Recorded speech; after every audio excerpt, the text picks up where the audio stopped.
This is CNN, a service of Turner Broadcasting System.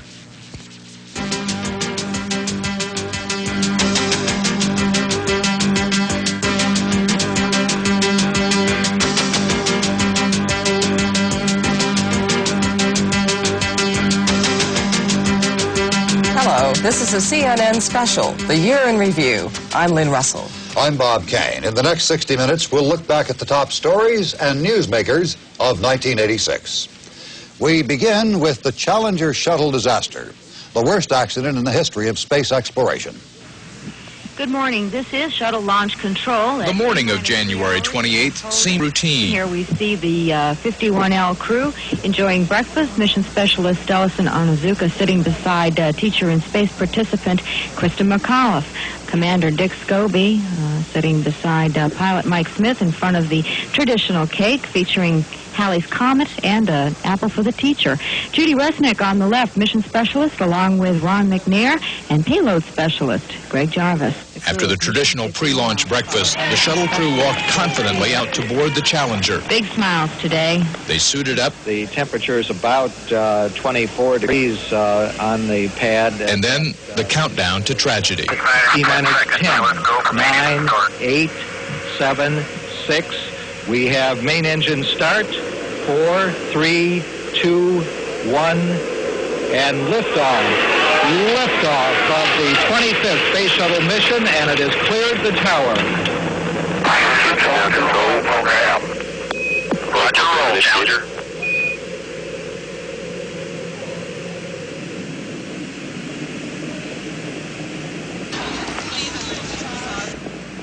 Engines throttling up. 3 engines now at 104%. Challenger, go with throttle up. Challenger, go with throttle up.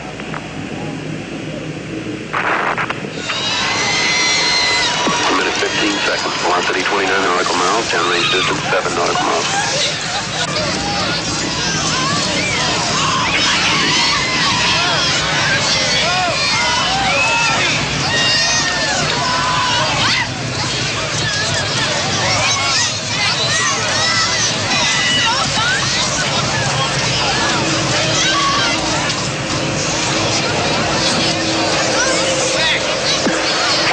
Looking very carefully at the situation. Obviously a major malfunction.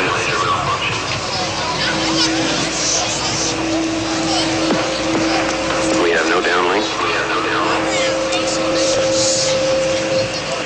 We have a report from the flight dynamics officer that the vehicle has exploded. Flight director confirms that. We are looking at checking with the recovery forces. Sometimes when we reach for the stars, we fall short. But we must pick ourselves up again and press on, despite the pain. President Reagan led the nation in tribute to the Challenger astronauts. A wreath was dropped over the spot where the Challenger supposedly fell, and the nation was plunged into mourning.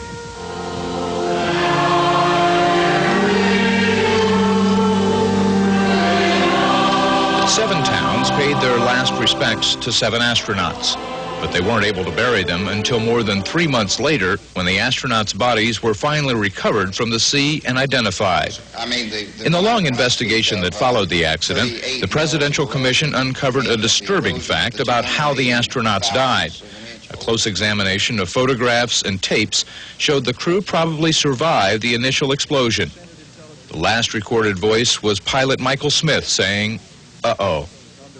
The commission uncovered many other disturbing aspects to the shuttle disaster.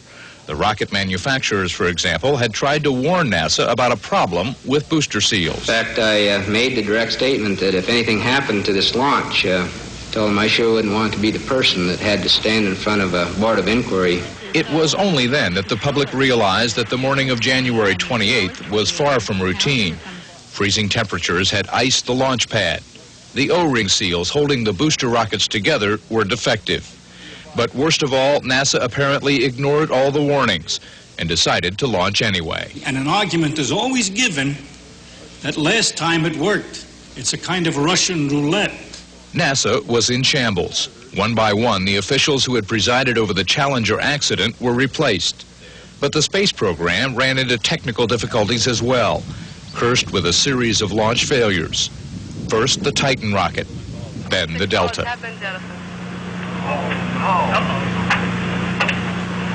main engine shutdown.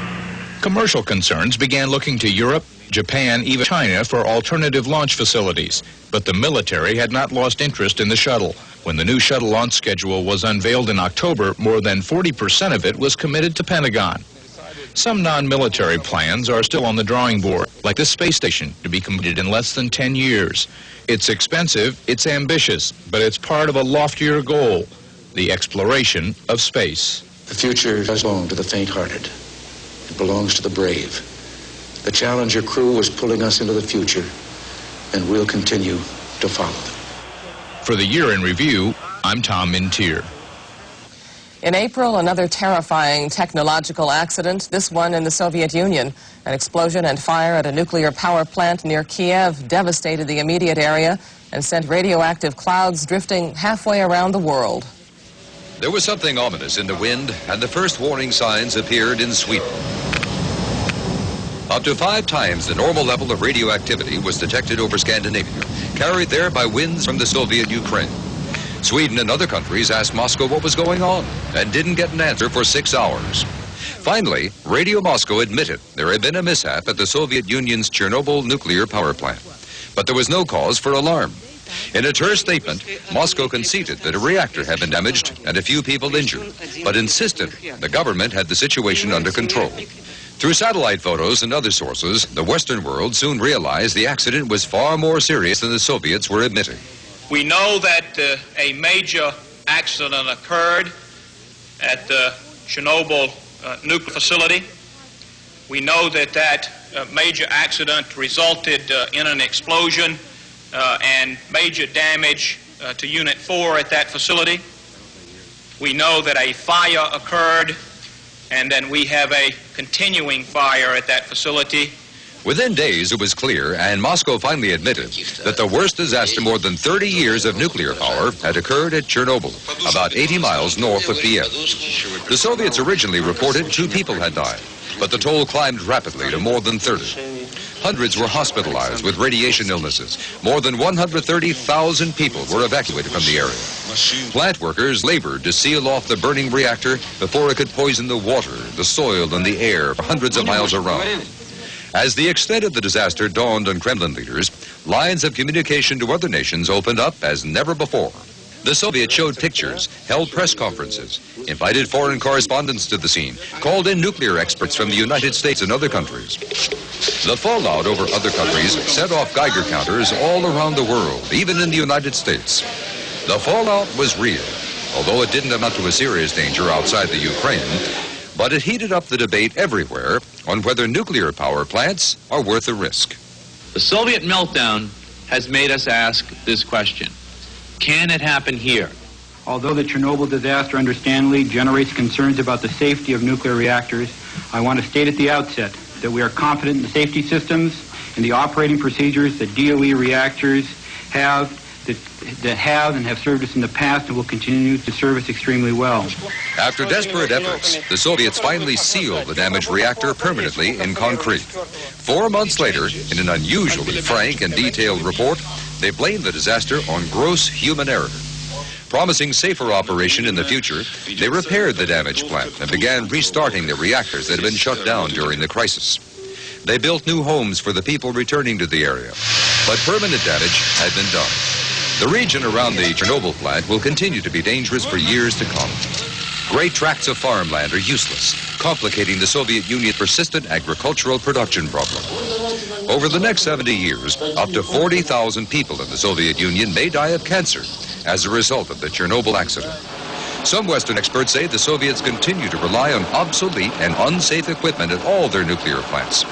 They're afraid that this, and not human error, could cause more and worse nuclear disasters in the future. For the Year in Review, I'm Ralph Wengers. Just ahead on the Year in Review, the crisis that could diminish the Reagan presidency. And the tactics and targets of terrorism around the world.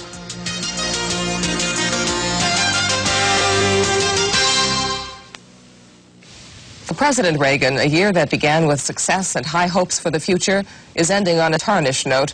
The disclosure of secret deals abroad sent the most popular administration in recent history into a tailspin.